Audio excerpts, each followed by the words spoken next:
How's it going, everybody? My name is Doodles. In this video I'm going to be showing you the process that I take when I record all of my covers by breaking down my Pokemon Go battle theme cover.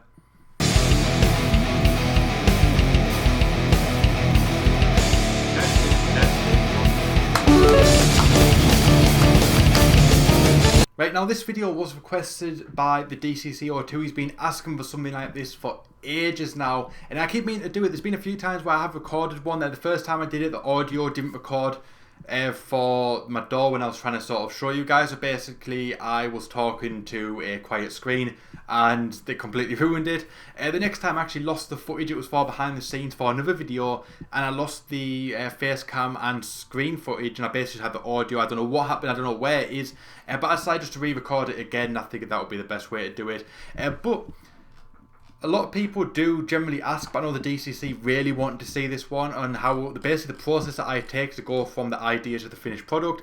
So I just want to break down for you guys today and just basically show you how I record it and then how I go about mixing it, and basically the techniques that I'm using at the minute. But you're probably surprised that this technique is really simple and anyone can do it. Basically once you know how to do this, you'll be able to pretty much do what I do.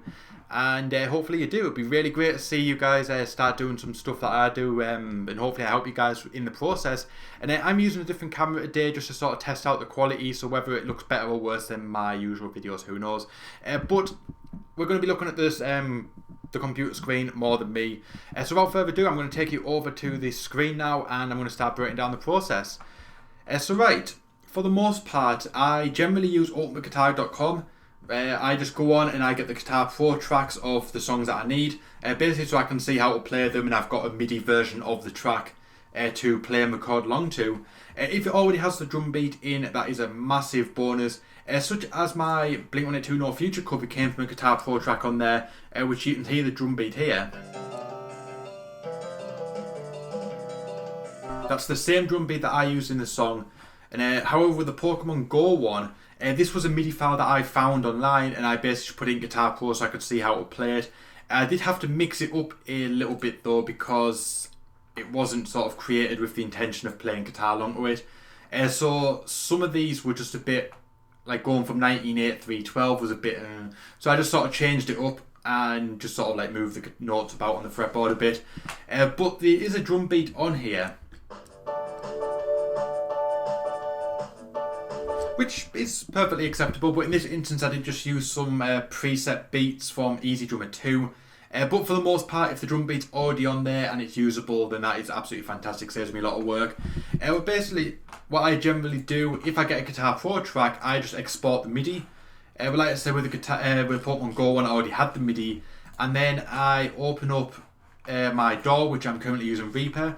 I've got a preset on here already. I've got a template sort of, which has the drums, with a bit of EQ and all that, and it's leveled out a bit. I do change it depending on the song, but it's sort of just a good way to get started. I've got my bass, my 2 rhythm tracks, and I've got my lead tracks, which I generally only use one, but sometimes I use more if I need to. And then I've got sort of some space for some MIDIs to go. And I've got the guitar bus, which has all the guitar router to it. And that's about it. For all the MIDI for this track, I'm using Easy Keys by Toontrack, apart from the strings, which I'm using a free VST called DSK Brass. And that's pretty much it. I get my MIDI file and I drag it into my DAW, and like I said, it already had the drum beat, but I'm not using it because I didn't really like how it sounded, so this is pretty much what I ended up with.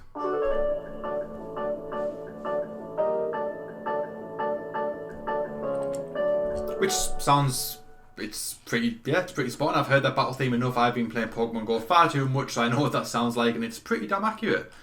So that's, for this track, normally I would generally record, I'd get the MIDI down so I can obviously hear the sort of finished song, and then I would basically record everything and then just delete all the MIDI files. But for this one, I wanted to keep it as original as possible.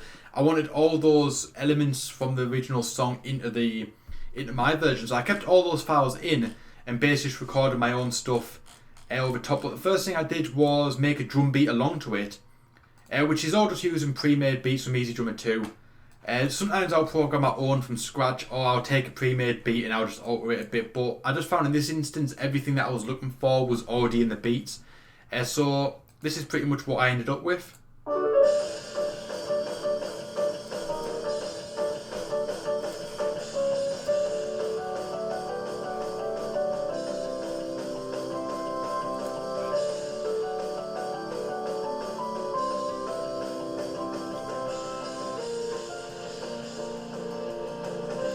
Right, so that's basically the song without any of my instruments in. But like I said, normally I do record the MIDI and then just delete them. Which in the instance of my No Future cover, for example, I basically export the MIDI, place it all down in here. I'll just sort of mute everything. And see, I'm using the drum beat from the Guitar Pro track.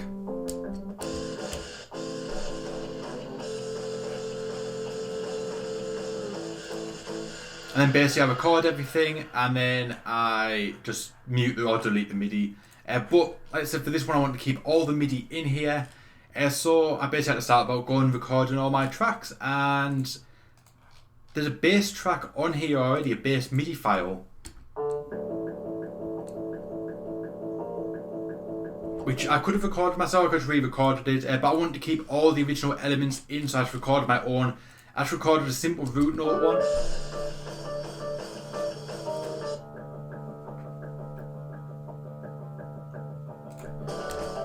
And then I basically did the same for the rhythm. I didn't do anything difficult at all. Basically just simple.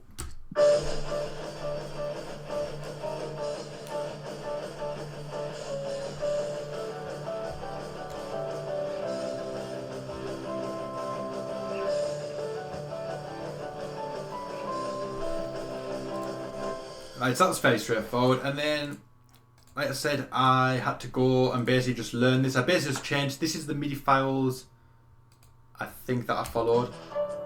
Yeah, that's basically what I played, but I mixed it up, so basically I just took the 5. Who didn't mean to do that? And I just changed it to like 10. Stuff like I did like 9, 10. Yeah, I basically just did that for the track, and basically just learnt the track that way. And then I just went about recording it, which I'm trying to think which track I actually played. So yeah, basically I just recorded.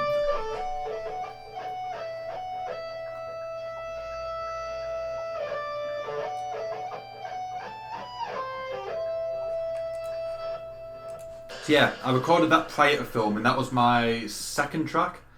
And then I recorded this one when I was there, when I was filming. And basically I just put them all together. So you ended up with...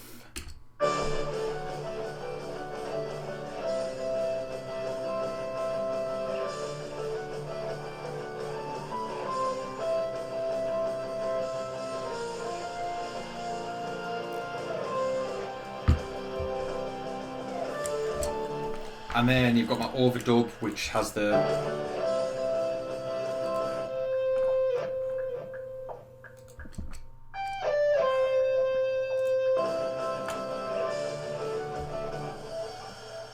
Yeah, that's pretty much it. That was everything.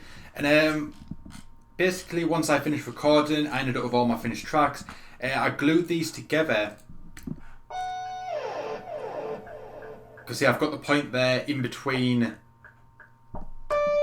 me starting playing again. That's the bit after the section finishes. I think I just stand there in the video and just sort of shake my head a little bit and smile and do all my usual stuff. So I glue them. Once I've done it, I cut out all the bits, because obviously when I'm filming the video, my guitar's still playing, my guitar volume's still on, so you can still hear the sort of the general just guitar noise that you hear when you're not playing, that sort of noise. So basically once I do that, once I finish the track, I go in and edit out any of those little bits, like maybe here. I'll see what... I edited it, yeah, so basically I'll go in and I'll just cut out all my little mistakes. Well, not the mistakes, the bits like where you sort of slide off and you get the goom sort of noise. You know what I'm talking about for your guitar player, just sort of those really sort of annoying clunks and hisses and stuff like that. Go in and chop all of them out, and then I glue the track together.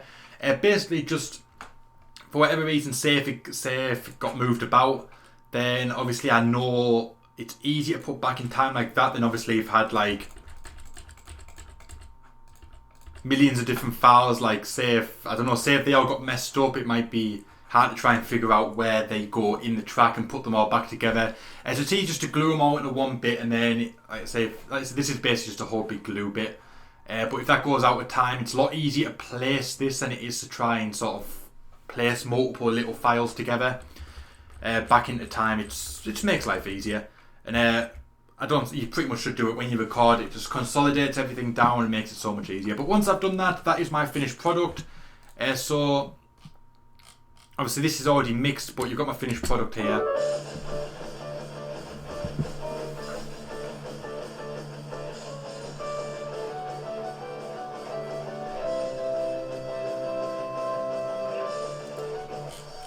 And then I've got my video file, which I don't mean to show you how to do that. Basically, all I've got to do is once I finish mixing the song, I import it into Reaper. I get my video footage. I find the take that is the one that I'm using in the song. Obviously, because sometimes I can record 15, 20, 30 times even, record the same thing, trying to nail it. And yeah, basically all I do is just take the correct video, the correct take, split it down, take the audio, sync it up, and use the chroma key on Vegas for the blue screen, and put obviously the image or video behind me, and that's to do a bit of EQ, sort of like a bit of colour correction, that to try and make it sit better. And that's about it, but that is a story for another day, because this is just purely focusing on this track in general. But now we're in the mixing part, so you've got through all that stuff, you've got through me rambling a load of shit for 10 minutes or so, and I'm going to show you basically how I mix it. It's not actually too complex. But what I do with Easy Drummer 2, which is probably the most important bit, I don't know why there's two Easy Drummer 2 tracks there, that's really weird. Yeah, so I've got no idea why that's there. Anyway,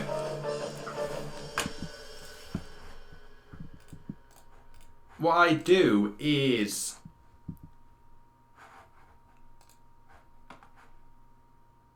I build a 16 channel MIDI route into this track,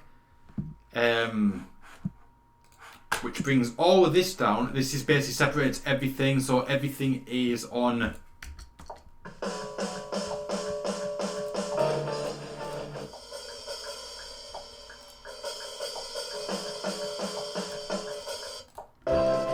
that way everything is split up. You've got your kick, your snare, your hi-hat, your toms, overheads, and you've got your ambience, your compression, your reverb. That one's just a really pointless one. I don't know why that even pops up, but it does. So yeah, that splits everything up, so basically we can EQ and level everything specifically rather than it all being one master track. And I don't do a great deal to them. On the kick, I do a bit of EQ. A lot of this actually came from Fluff's tutorial on how he makes his MIDI drums pop. And that's where I get a lot of these techniques from. But basically I just put a bit of EQ on here. I'm just sort of going to show you with and without the EQ.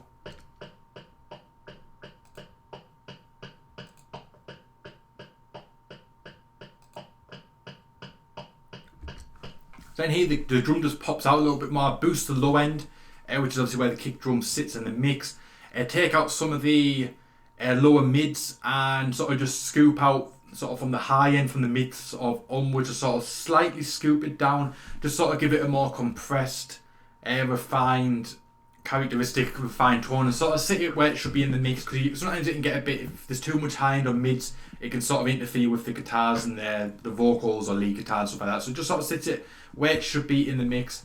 Fairly straightforward, that one. With the snare, I pretty much do the same thing, but obviously slightly different EQ, but I'll play without the EQ.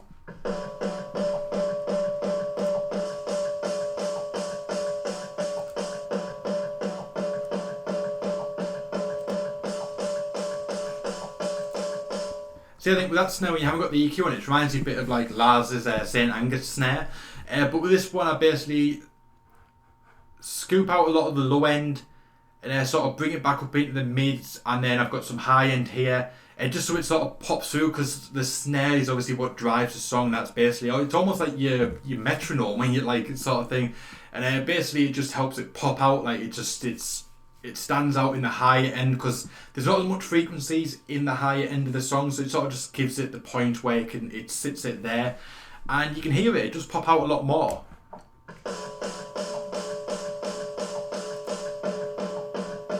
I mean, that sounds very, very bland. You can hear a lot more of the snare characteristics when it's EQ'd a bit like that. You can just hear it pop out a bit more. But it's fairly straightforward once again. The hi-hat just have some volume. Excuse me. I just have some volume on it. Basically, just because it's quite quiet.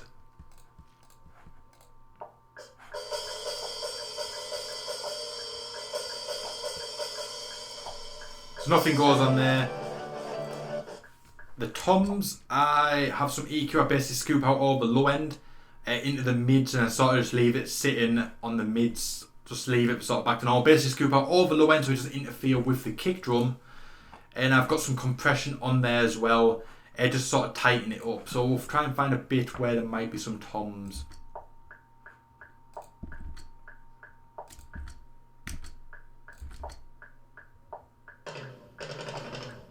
Yeah, right. Now I'll play it without the EQ and the compression. Just with the EQ.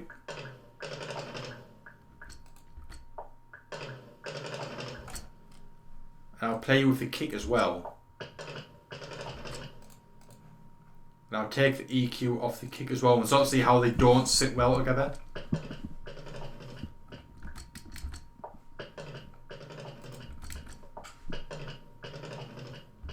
And then we'll place this back on. See, by doing that, because the kick has a lot of low end EQ on it and the toms scoop out a lot of the low end and the lower mids, basically it just helps it just sit better in the mix because it's not interfering with each other, because the toms are quite low frequency as well. So it basically just helps even things out a bit. You've got your snare taking up more of the higher end of the spectrum. You've got your kick drum in the low end, and then you've sort of got your toms around the sort of more middle point of the drum frequencies. And then that's about it for the EQ. I've got nothing on the hi-hats and that, all the hi-hats and cymbals and stuff like that are basically just as is. I've got some compression EQ. I've got a digital drum compressor, which I don't think I've got turned on, which that should have been turned on. I've also got some reverb as well, and I've got another compression, just a parallel compression, just to sort of tighten things up a little bit further.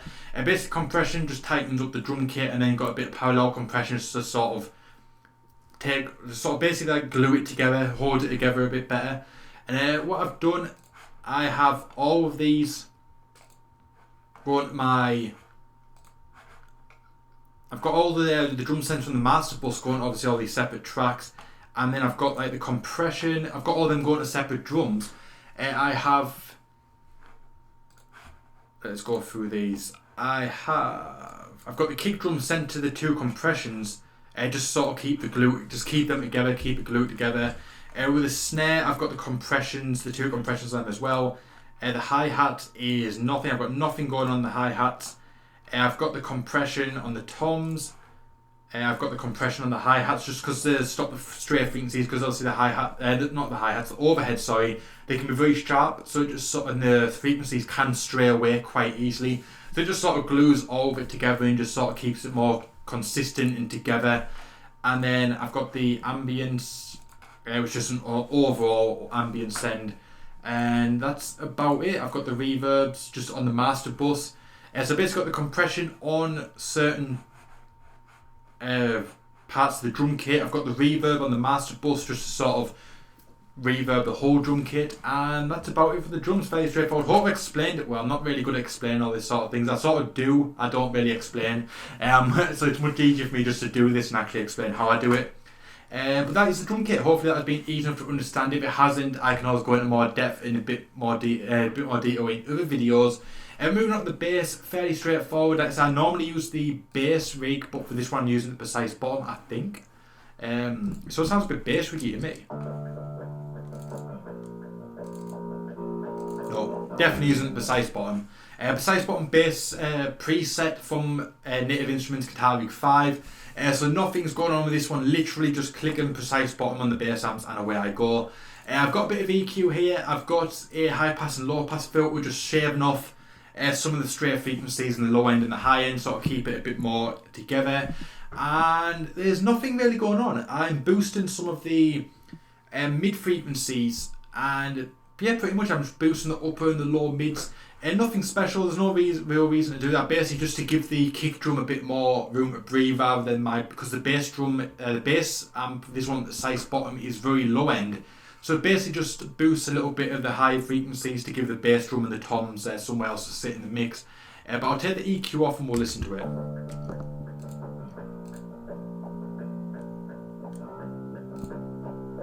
See, you can't even really tell the difference between them, very subtle. And that's basically what I do, just give it a little bit more room to breathe in the mix. And then onto the guitars.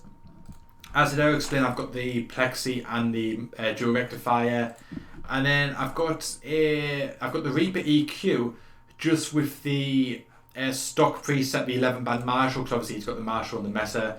So I've just done that. So this is what the rhythm sounds like.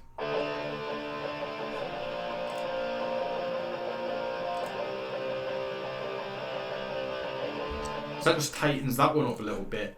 And then moving on to the right rhythm, I have, as I said, the 5150 and the Diesel, I believe it is, with the orange cab.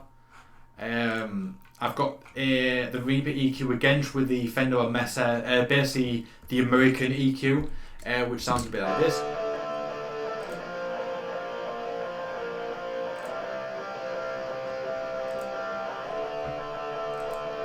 See, by using that EQ, it just tightens it all up a little bit. You can sort of hear how it's a bit more straight and loose without the EQ. So that's basically all that's doing, fairly straightforward.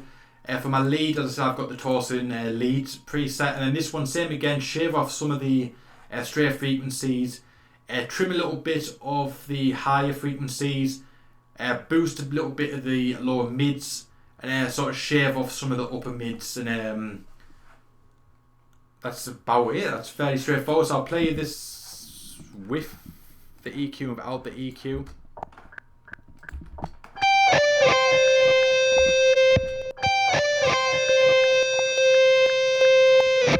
You can sort of hear it sort of glues it together a little bit better.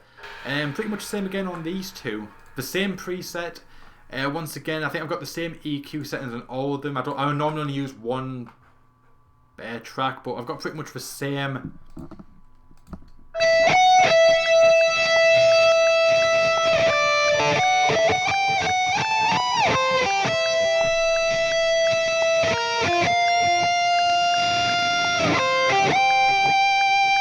You see, it sort of just it lets it sit better in the mix. It sort of makes it pop out that little bit more. And yeah, that is about it. That's all it is. It's fairly straightforward, guys. It's not actually as difficult as what it might be expected to be. And then basically once I do that, all the guitars get sent to the master bus, which has some stereo width on it just to make it pop a little bit further. We'll just sort of play it with and without.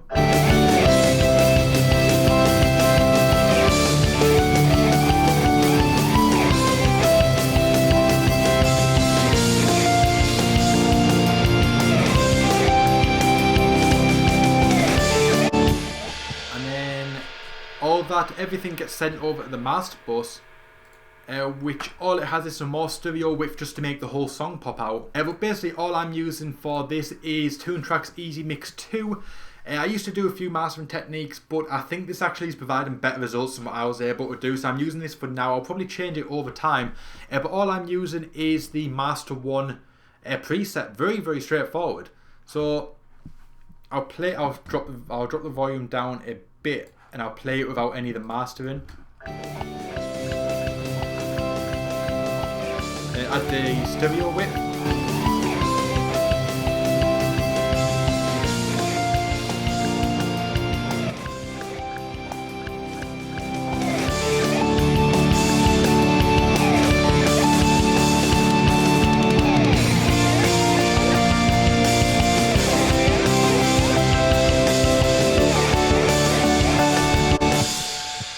So it's fairly straightforward. The Easy Mix 2 pretty much does everything just for me. It's so much more simple. Obviously you can send it, if you're in a studio, you get someone to put a master it, but just for what I do, that is fairly straightforward. I believe even Leo from Frogleap Studios just uses Easy Mix 2 for his mastering. Very similar techniques to what I'm using actually, which is where I learned, that's where I discovered how to use Easy Mix 2 and the sort of how easy it is and how much it can really help the track. So that's what I started using. It is worth noting that obviously when I didn't have the Easy Mix on, I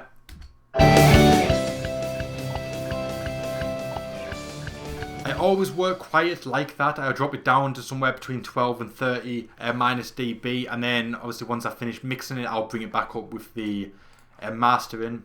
Sort of bring it out. Basically, I want to bring it out as high as it can without it clipping at all. You don't have to worry about these all clipping. That's just from basically where I've been messing about with it.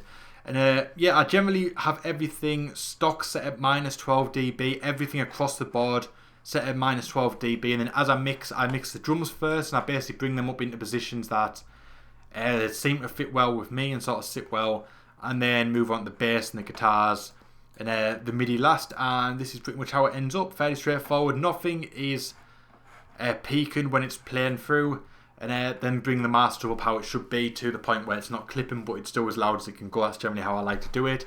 And yeah, that is fairly straightforward. It's not as hard as what people expect it to be, without a doubt. People expect it to be super difficult and sort of this like really hidden master skill that no one knows how to do, but it is just as simple as that. I use Guitar Pro 5 for pretty much everything. Without Guitar Pro I wouldn't be able to do what I do, or it'd be a lot harder. I know some people, especially some of the other guys like Family Jewels and stuff like that, and E-Rock do generally program everything, but I just use everything just with a MIDI file. I just find it easier. But those guys are a hell of a lot more talented than I am, so I give them all the credit in the world for that. But that is the end of the video. I hope you guys have enjoyed it. If you have, hit that like button. If you're new here, hit that subscribe button. And if you want to see anything else when it comes to the likes of EZdrummer, Reaper, etc, let me know in the comment section below, and I will try and do them for you. I'm going to be starting university very soon, so things are going to sort of be a bit up in the air for that short period of time while I'm sort of adjusting to it, but I'm going to be using Logic Pro X, I believe it is, a lot for this course. This whole course is going to be centered around Logic, so I'm going to start doing some tutorials and reviews about Logic, the plugins that I'm going to be using, software I'm going to be using, etc, and so you're going to see a lot more reviews in that in the coming months and years, as well as a lot more tutorials and stuff, because basically as I learn stuff I want to try and pass knowledge on to you guys and help you guys out, and hopefully make your music and your videos better, because in turn it should hopefully be making my music and videos better, and I really can't wait for it. I hope you guys are excited as I am for it. It's going to be a bit up in the air for the first few weeks when I adjust to student life in the next couple of months, but we'll be all back to normal, and I will bring you lots more better content, a lot more variation of content, and I really hope you guys dig it. But if you've liked this video, hit that like button. If you're new to the channel, hit that subscribe button so you don't miss out on the future videos. And once again, hope you guys have enjoyed it. It's something I've been wanting to do for a very long time. I've got more EZdrummer specific videos in the pipelines. I've got a hell of a lot of reviews to do. I mentioned it in a previous video. I've got a boatload of code stuff that I'm doing, the martial code. Currently getting them sorted. They'll be up very soon. But on that note, that is the end of the video. My name is Doodles. Thank you so much for watching, and I'll see you guys next time.